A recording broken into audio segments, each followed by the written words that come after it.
Assalamualaikum warahmatullahi wabarakatuh. Saya Putrandani Fitri sebagai guru kalian dalam pembelajaran fungsi kuadrat kelas 9. Nah, hari ini kita bakalan ngebahas fungsi kuadrat dalam kehidupan.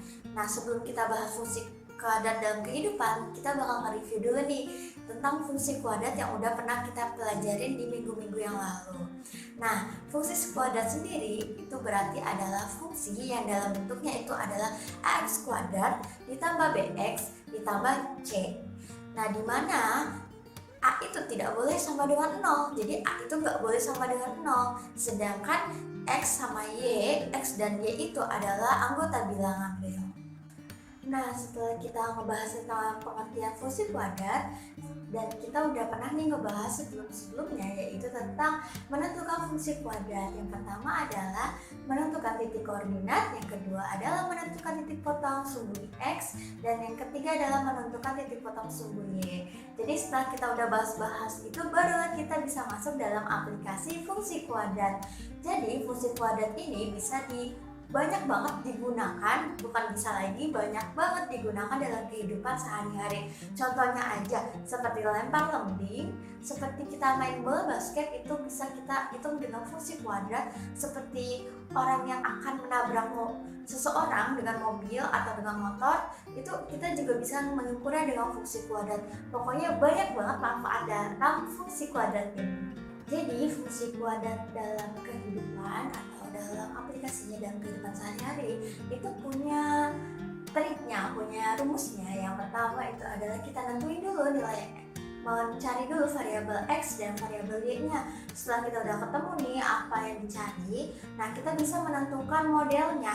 Jadi kalau misalkan tidak ada model fungsi kuadratnya, yaitu ax kuadrat ditambah bx ditambah c, kita tentukan dulu nih model-model fungsi kuadrat ini kayak mana. Nah, yang ketiga itu kita menentukan nilai optimumnya dari langkah kedua. Jadi setelah kita tahu kita punya rumus, nah kita bisa menentukan nilai optimumnya. Untuk contoh kasus pertama, kita bakalan ngebahas tentang tukang balon. Nah, tukang balon ini tanpa sengaja menerbangkan balonnya hingga ke atas.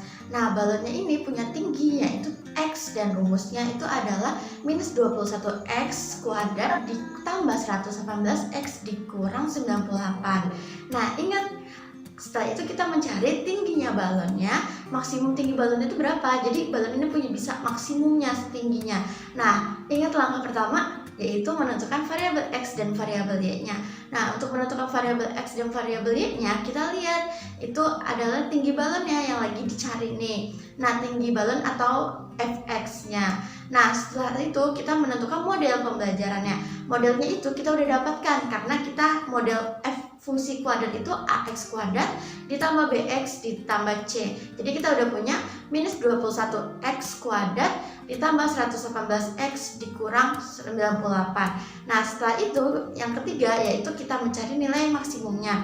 Nah, nilai maksimumnya dari model tersebut, nah kita dapatkan dari rumus diskriminan, yaitu min d per 4a. Min d-nya itu apa? B kuadrat min 4ac per 4a. Nah, a-nya itu apa? Min 21, b-nya 118, dan c-nya minus 98. Nanti kita dapatkan yaitu nilai 67 meter. Jadi tinggi maksimum balonnya itu adalah 67 meter. Untuk kasus yang kedua, kita bakalan ngebantu tukang kebun. Nih, kita udah lihat kita lagi di mana? Nah, di kebun. Nah, kita bakal ngebantu tukang kebun ini. Tukang kebun ini nih pengen memagari kebunnya ini dengan luas kelilingnya itu 200 meter. Nah, sedangkan kita harus mencari luas maksimum untuk kebun ini dipagari. Nah, bisa dilihat kan di situ di atas, deng. Nah, kita di atas sudah bisa melihat tuh kalau ada modelnya. Itu anggaplah itu kebunnya Pak Petani. Dia punya nilai x 0,5200 itu. Nah, itu modelnya ya. Bisa kita buat jadi rumus. Nah, selanjutnya setelah kita udah tahu nih kebunnya, kita bakal nyari apa? Ingat triknya, rumusnya. Nah, langkah pertama tuh kita tentuin dulu nilai variabel x dan variabel y-nya dulu. Nah, karena kita mau mencari luasnya, kita harus nyari yaitu variabelnya, yaitu fungsinya itu, x-nya itu.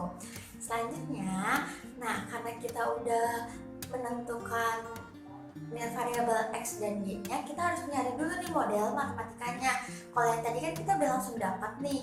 Nah, model matematikanya itu kita bisa cari dengan mengalihkan matematika yang tadi modelnya itu dari gambarnya itu. Nah, kita dapetin X dikali 0,5 dikali 200 dikurang 2X. Nah, pas dikali-kali kita dapatkan yaitu 100 dikurang X kuadrat. Nah, setelah itu langkah 3 yaitu kita mencari nilai optimumnya, yaitu kita nyari luas optimumnya, luas maksimumnya. Nah, setelah itu kita cari dengan rumus diskriminan, yaitu diskriminan min D per 4A. Nah, nanti di situ kan kita punya 100 min X kuadrat. Nah, di situ kita nggak punya B-nya. Kan tadi rumus fungsi kuadrat itu AX kuadrat ditambah BX ditambah C. Nah, BX-nya kita nggak ada, jadi kita anggap dia 0. Nah, itu setelah itu kita tambahkan min D-nya itu apa? B kuadrat min 4AC. Nah, B kuadratnya 100 dikurang 4 dikali A-nya berapa? Min 1 dikali C-nya 0. Nah, nanti kita cari dan kita dapatkan nilainya itu 25.000 meter. Jadi luas maksimumnya Pak tukang kebun ini adalah kebunnya itu 2.500 meter. Nah, kasus yang ketiga itu tentang kita gimana? Nah, lompat tinggi. Jadi ada seorang pelompat tinggi ini sedang latihan. Nah, dia tuh mau lompat dengan tinggi misal itu 2 meter. Jadi tingginya itu 2 meter. Sedangkan dia mau lompat. Nah, kita sekarang hitung nih, lompatan dia itu berhasil atau tidak, kecepatannya berapa nih, kecepatan maksimumnya, biar dia lompatan itu berhasil atau tidak.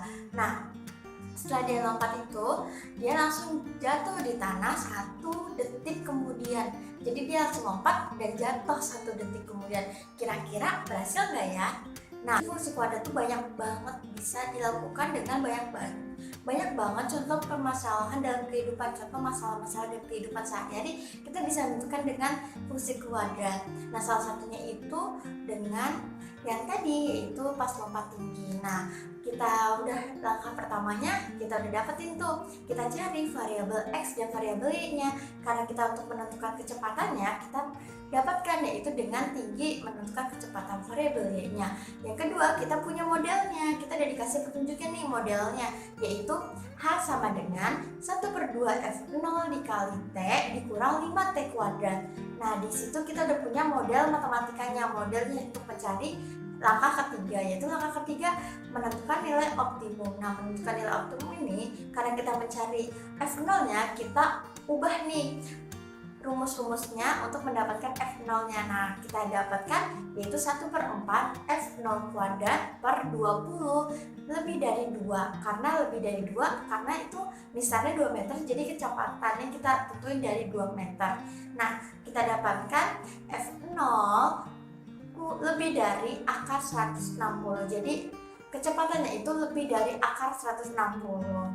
Jadi kita bisa menentukan ternyata kecepatannya itu lebih dari akar 60 untuk melewati tinggi mistarnya itu 2 meter. Jadi kalau misalnya kurang dari akar 20, dia tuh tidak bisa melewati tinggi mistarnya tersebut.